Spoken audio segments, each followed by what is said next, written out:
Fala fiote, tudo beleza? Sabe aquelas coisas que ainda estão sem resposta lá em From, que é basicamente 99% das coisas que a série mostrou? Pois é, se você não se lembra, hoje você vai se lembrar de coisa lá da primeira temporada, que nem a série ainda respondeu. E pra você ficar esperto aí pra quarta temporada, que tá pra sair ano que vem. Eu sou o Anderson, e você tá no meu canal, o Filântropo dos Filmes. Custa nada lembrar, né? Então deixa a tua inscrição e o like nesse vídeo. Se aparecer o botão de hype também, clica nele, beleza? Me segue também nas outras redes sociais pra gente trocar uma ideia por lá, é @o Filântropo dos Filmes. Ou você pode também me ajudar sendo membro do canal, tendo destaque aqui nas perguntas e aparecendo seu nome também. E claro, vídeos antecipados. Então, bora pro vídeo. Até esse momento que encerrou a terceira temporada, tudo que a gente sabe é o que Victor conta quando ele se lembra, né? As respostas pro fim estão no começo. Tudo começou com as crianças e o que os outros fizeram com elas. Os outros que as crianças amavam e que confiavam. As crianças nasceram na escuridão e depois morreram na escuridão. Alguém que elas amavam contou uma história. A história deu esperança a elas. E quando as crianças se deitaram nas pedras, elas despejaram esperanças nas raízes, que formaram o símbolo. E essas raízes formaram a árvore. As crianças foram usadas no sacrifício e as pessoas que amavam essas crianças sacrificavam elas. Muitos ali eram pais dessas crianças, mas acredito que nem todos. Por isso fica esperto aí nos próximos vídeos de From que eu vou falar sobre esse ritual e tudo que aconteceu nele. Essas pessoas sacrificaram as crianças em troca de vida eterna, que é o que a Fátima fala quando ela dá a luz. E a Tab e o Jade são Miranda e Christopher, as reencarnações deles, tentando salvar as crianças. Isso é tudo que a gente sabe no momento, mas isso em parte é mais uma vez baseado nas lembranças do Victor, que podem ser falsas, criadas para ele evitar os traumas. Foi assim que ele substituiu o menino de branco falando com o Christopher pelo Jasper, o boneco dele, para encobrir que por conta dele, a mãe dele foi no lugar do Christopher e morreu. Então nada é 100% certeza. E ainda tá em aberto aí se era uma condição ou consequência virar monstro à noite. E algumas pessoas voltam em forma de reencarnações para tentar salvar as crianças. Um ponto pra gente parar pra pensar também é que tem como revisitar momentos do passado, mas até então não tem como alterá-los. A Miranda queria salvar as crianças e ela tinha sonhos e visões delas antes mesmo de chegar na cidade. Então as crianças já estavam mortas desde antes dela chegar por lá. Por isso, salvar as crianças pode ter que envolver, talvez, voltar no tempo revisitando o passado como a Julie ou de outra forma, talvez quebrando a maldição e, enfim, libertando as crianças. Mas não de fato salvando elas, como se pudesse evitar delas morrerem, porque elas já estão mortas. Porque se fosse simples assim, a Julie poderia somente voltar no tempo e já tem uma condição aí que impede dela fazer isso, já que as histórias contadas não podem ser alteradas. Então depois de toda essa introdução, vamos falar agora de fato das 25 coisas que ainda não foram reveladas na série e que continuam sem respostas.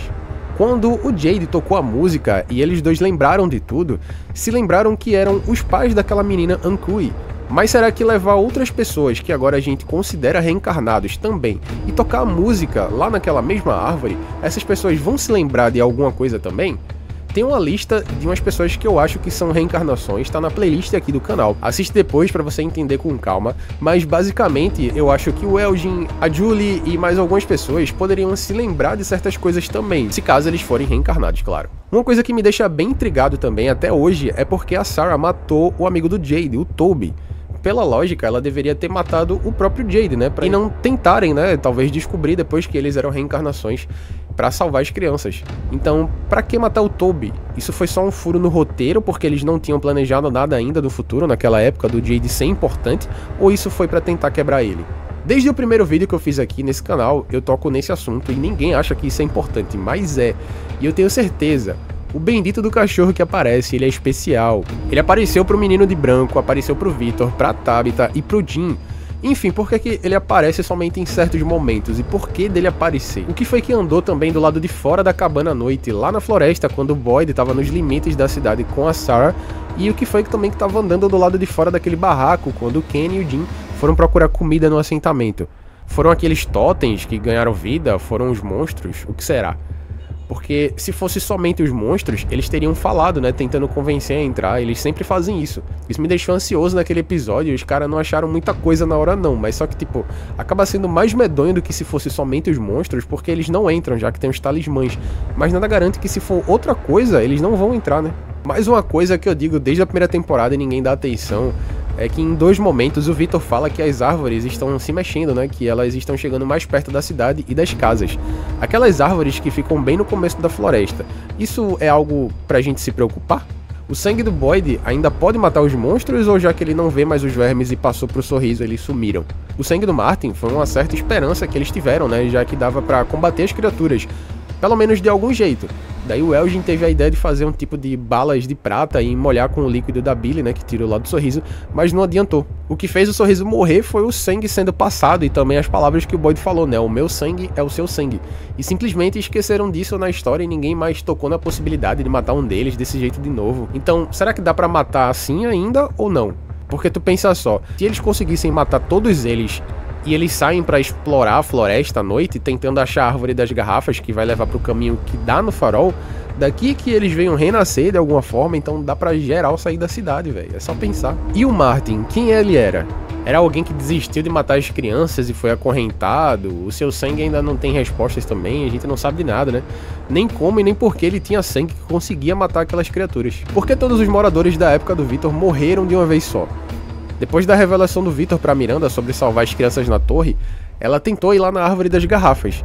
E depois disso, né, com a informação, ela poderia se espalhar. Então provavelmente algo matou todos, só pra deixar que isso não acontecesse. Foi o Homem de Amarelo, porque todo mundo tava morto ali pela manhã, né, quando o Victor saiu. E ele é o único que pode matar durante a luz do dia, então pode ter sido ele aí. O ninho da aranha que o Boyd e a Sarah acharam, será que tem uma aranha daquele tamanho mesmo? Será que é aquele bicho que foi desenhado pelas criaturas lá nas cavernas, aquela criatura vermelha? O Ethan fala quando acorda lá no motorhome que sonhou com a aranha descendo do teto, né? E até agora não teve também nenhum desenvolvimento dessa parte aí. Mas também tem alguns desenhos do Victor de aranhas, que o Ethan pega isso lá no começo. Se isso no final não tiver uma coisa assim muito surpreendente pra ser revelado, eu vou ficar bem decepcionado, né? Porque From gerou expectativa demais nisso aí. O que acontece se o Randall, a Julie e a Mary Ellie forem juntos lá nos escombros onde o Martin tava? E onde eles ficaram presos? Será que todos eles têm a habilidade de Storywalker? Será que cada um deles vai ter uma habilidade diferente? E por que eles ficaram presos? O Martin ficou naquela mesma condição deles, mas foi o único que ficou vivo, né? Os outros que estavam ali perto do Martin, quando o Boyd salvou ele, já estavam mortos há muito tempo. Que lugar também era aquele que a Tabitha via quando era criança, nos sonhos dela? Ela tinha pesadelos recorrentes, né, com as pedras vermelhas e os totens com rostos que a gente viu, e que o Jade e os outros viram também lá no assentamento, né, quando acharam a comida. Aquele lugar é dentro da cidade, então se ela sonhou que já teve lá quando era pequena, então significa que ela já teve de fato lá, ou então foi uma projeção astral, né? Talvez alguma lembrança de vida passada, a gente não sabe. Uma coisa também que passou despercebido muito tempo, e eu só fui reparar depois quando assisti de novo a série. Quando o ônibus ele chegou na cidade, lá no final da primeira temporada, isso mostra no começo da segunda. A motorista lá, ela diz que são 25 pessoas, contando todo mundo, né, que tava na lanchonete, mais os corpos das pessoas que não sobreviveram lá no primeiro dia. E aí, no total, davam 22 pessoas. E tinha mais 2 pessoas que ficaram escondidas lá no bar, né, no bar do Tom, que morreram depois, que foi o Ryan e a Kelly, que dá um total aí de 24 pessoas. Sendo que ela disse que tinha 25, então cadê a 25ª pessoa? A dona perguntou quantas pessoas tem no ônibus, e ela fala são 25, então ela também tá contando com ela. Então se contando todo mundo deu 24, cadê essa última pessoa? Será que foi um furo de roteiro ou realmente alguém sumiu e até agora não apareceu? Como e por que também, né? Os amuletos estavam lá na floresta, né? Pra galera encontrar. Será que isso aí é uma condição pra que algo funcione? Por exemplo, os monstros antes, eles gritavam antes de ter os amuletos. E agora eles não fazem tanto barulho, né? Será que eles pararam de fazer barulho por conta dos amuletos? Ou eles começaram a sussurrar pra ninguém saber o que é que eles falam? Tem uma placa de hotel também do outro lado da lanchonete, mas não tem hotel na cidade. Até o Henry pergunta lá pro Ethan, então tipo de fato não tem esse hotel em canto nenhum. Então será que em algum momento esse hotel vai aparecer? Tem um vazamento que vai acontecer lá na próxima temporada, provavelmente, que diz que esse hotel vai aparecer em algum momento e que muita coisa aí vai acontecer nessa hora. Que vai aparecer mais gente e muitas dessas pessoas também vai morrer, né? Principalmente as pessoas antigas. Talvez os anfitriões desse lugar também sejam apresentados. Falando nisso, tem outra questão. Os monstros que só aparecem à noite, eles não conseguem andar de dia? Tem outro vazamento da próxima temporada que diz que vai acontecer um eclipse, olha só. E os monstros vão sair andando pela manhã aí, já que vai estar tudo escuro. O que talvez possa comprovar pra gente futuramente que eles não conseguem mesmo sair à noite. E nessa hora muita gente vai estar fora de casa, com as portas abertas e as janelas também, e vão morrer, né? Qual é a conexão das pessoas que têm convulsões? Por que elas passam por isso? O Ethan no motorhome ficou assim, a Sarah também, o Elgin, a Julie, o Randall e também a Mary Ellie. Todos eles convulsionaram antes de interagir com a cidade, né? O Ethan depois, quando acordou, falou do Lago das Lágrimas, da aranha, etc. O trio ficou lá preso onde o Martin tava. A Sarah quando as vozes falam com ela também, né? O Elgin também. Então tudo isso aí tá ligado. Isso tem que ter uma explicação, né? Porque acontecer só por acontecer é uma grande sacanagem, véio. Isso aí tem que ter uma resposta definitiva depois. Porque também cada vez que uma casa é invadida, alguém morre para as criaturas e o amuleto fica no chão. Eu acho que ninguém se questionou sobre isso aí, mas vamos lá. Na morte da Lori e da Megan, lá no primeiro episódio, o Boyd acha a pedra no chão. E depois também na morte da ajudante da Christie e do Sr. Liu também, do pai do Kenny. Quando a Sarah deixa a porta aberta lá, o amuleto também tava no chão, véio. Esses pequenos detalhes aí me deixam pensando assim em várias possibilidades, né? Então não dá pra ser somente uma coincidência, porque tem um padrão, né? Já aconteceu 2 vezes. E as convulsões também tem um padrão. Uma coisa também é como cada um veio de um lugar diferente e foi parar na cidade. Como o Jade fala, a Tabitha podia estar condenada a sempre ir parar na cidade, né? Independente de qualquer caminho que ela fosse pegar. E isso é verdade, né? Porque ela é atraída pela cidade. Assim como as outras vidas dela também já foram, né? Mas e as outras pessoas? Ou todo mundo é reencarnado, ou não faz sentido ter tanta gente que não tem conexão nenhuma assim com a cidade pra ir parar lá, né? Qual é também a relação dos fantasmas com tudo isso? A Abby, o Paddy Catry, o Tom, eles não parecem ser eles mesmos, né? Quando eles estavam em vida. Parece meio que ser a entidade, né? Controlando essas pessoas pra quem esses fantasmas aparecem. Pra confundir, né? E incrivelmente só quem vê esses fantasmas são o Boyd e o Jade. O Jade a gente já sabe que é reencarnado. O Boyd eu ainda acredito que seja, mas não foi revelado. O fogo também é muito importante. Isso aí eu não tinha notado, mas reassistindo eu parei pra perceber. Quando o Boyd, ele acendeu a tocha lá nos escombros, o lugar ele mudou completamente, né? Ele achou a caixa da bailarina e o Martin, e também tem um desenho do Victor de uma grande fogueira e várias pessoas ao redor dela. Eu acho que isso aí era parte do ritual deles na época. E em algum momento alguém vai ter essa ideia de acender uma tocha ou fazer uma queimada assim bem grande na floresta, estilo uma fogueira de São João, e alguma coisa escondida ali vai aparecer. Presta atenção nisso aí, hein? Eu tenho uma teoria também que os amuletos podem representar cada uma das crianças sacrificadas, e como essas crianças eram puras, ainda não corrompidas pela vida adulta, deixar esse amuleto que representa cada uma delas dentro de um lugar fechado no caso, ele consegue impedir que os monstros entrem, né? Porque se torna um lugar sagrado por causa da alma da criança. Pra mim essa é a única explicação porque as criaturas não conseguem entrar já que tem um amuleto. Uma coisa também, o que é que libertou as cigarras e a morte através dos sonhos? Foi uma represália lá do Boyd ter ido pra floresta? O que é que iria acontecer se todo mundo, todos os moradores, sem exceção, fosse tentando pouco a pouco, né, acampar como ele fez, levando o amuleto e indo cada vez mais longe da floresta? O que é que ia acontecer? O Homem de Amarelo. Quem é esse cara, velho? Eu definitivamente não acho que ele seja o líder do lugar, porque tem alguma coisa com certeza acima dele ainda.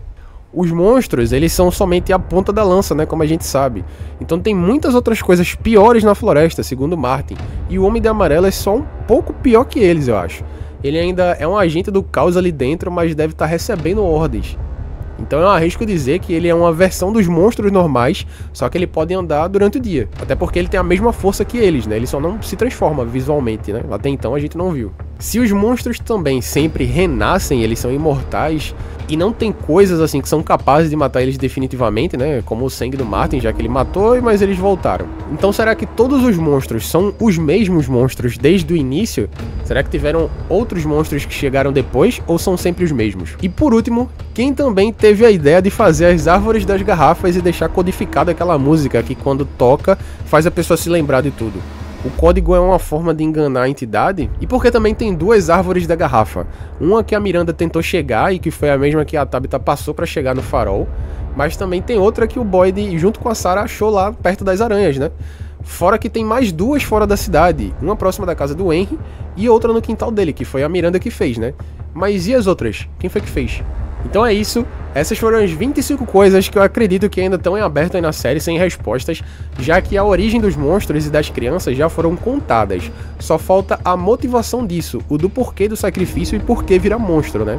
Se ainda ficou alguma coisa aí que eu não falei, que eu não dei resposta, deixa aí o comentário que isso aí talvez possa virar um novo vídeo. E se também souber a resposta de alguma dessas coisas que eu falei aí, deixa aí o comentário e vamos interagir. Se assistiu até aqui, deixa um emoji de lua pra eu saber que tu viu até o final, porque isso me motiva muito, ajuda também aí no engajamento do vídeo. E se tá gostando dos vídeos que tá saindo aqui, então se inscreve. Muita gente vê os vídeos, mas não deixa inscrição, e quando depois quiser ver um vídeo meu, não vai lembrar. Então deixa aí a inscrição, o like, manda pros teus amigos que estão assistindo a Origem com você. Por hoje é isso, valeu e até mais!